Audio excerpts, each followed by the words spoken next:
হে মাদ্রাসার ছাত্র ভাইয়েরা, তোমাকে বলতে চাই, আজকে কি নিয়ে তুমি মনক্ষুণ্ণ হচ্ছ? কি নিয়ে তুমি ভয় পাচ্ছ?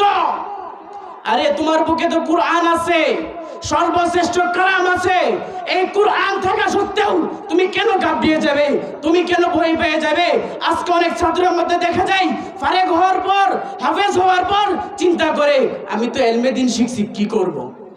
মাদ্রাসার মধ্যে অল্প টাকা বেতন, এই অল্প টাকা বেতনে কিভাবে সংসার চলবে, কিভাবে পরিবার চলবে, সেই চিন্তা নিয়ে আজকে মগ্ন।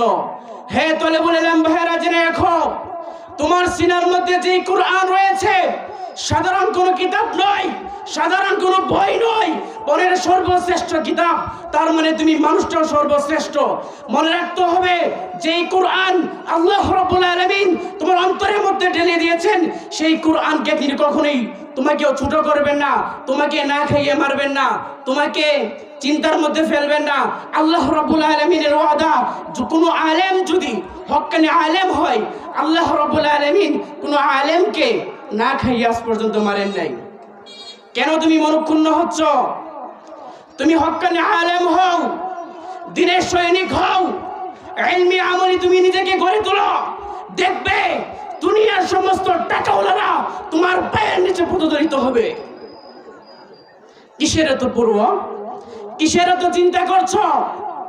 পিতাদেরকে বলতে চাই, আপনি আপনার সন্তানকে মাদ্রাসায় দিয়ে কোনো ভুল করেন নাই, বরং আপনি আপনার সন্তানকে যে দ্বীনের জন্য দিয়েছেন, মাদ্রাসার জন্য দিয়েছেন, সম্পূর্ণ আল্লাহ রাব্বুল আলামিনের সন্তুষ্টি।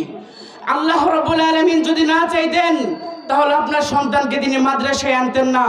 আজকে রাস্তাঘাটে দেখা যায় অনেক যুবক ভাইয়েরা, অনেক যুব বন্ধুগণ সিগারেট নিয়ে, মদ নিয়ে, নেশা করে পাগলের মতো ঘোরাফেরা করে। হে পিতাগণ, আপনাদেরকে বলতে চাই, মাদ্রাসায় পড়ে আপনার সন্তান জুয়া খেলবে না, মাদ্রাসায় পড়ে আপনার সন্তান আপনাকে বেয়াদবি করবে না, মাদ্রাসায় পড়ে আপনার সন্তান আপনাকে বৃদ্ধাশ্রমে রেখে আসবে না। আল্লাহ রাব্বুল আলামিনের কাছে শুকরিয়া আদায় করা দরকার। সর্বশ্রেষ্ঠ কালাম, যে সরাসরি আল্লাহ রাব্বুল আলামিনের কথাগুলো আপনার সন্তান পড়তে পারতেছে, বড় শুকরিয়া আদায় করা দরকার।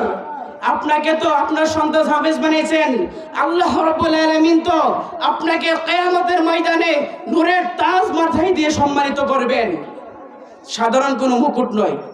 আজকে দুনিয়ার মানুষ আপনাকে সম্মান করুক বা না করুক, আল্লাহ রাব্বুল আলামিন আপনাকে অবশ্যই সম্মান করবেন। দুনিয়ার কোনো মানুষের সম্মানের পরোয়ার দাম নেই। কে আপনাকে সম্মান করলো, কে আপনাকে ঘৃণা করলো, সেটা দাম নেই। বরং আপনি আপনার সন্তানকে যোগ্য আলেম হিসেবে গড়ে তুলুন, সন্তানের দায়িত্ব পালন করুন।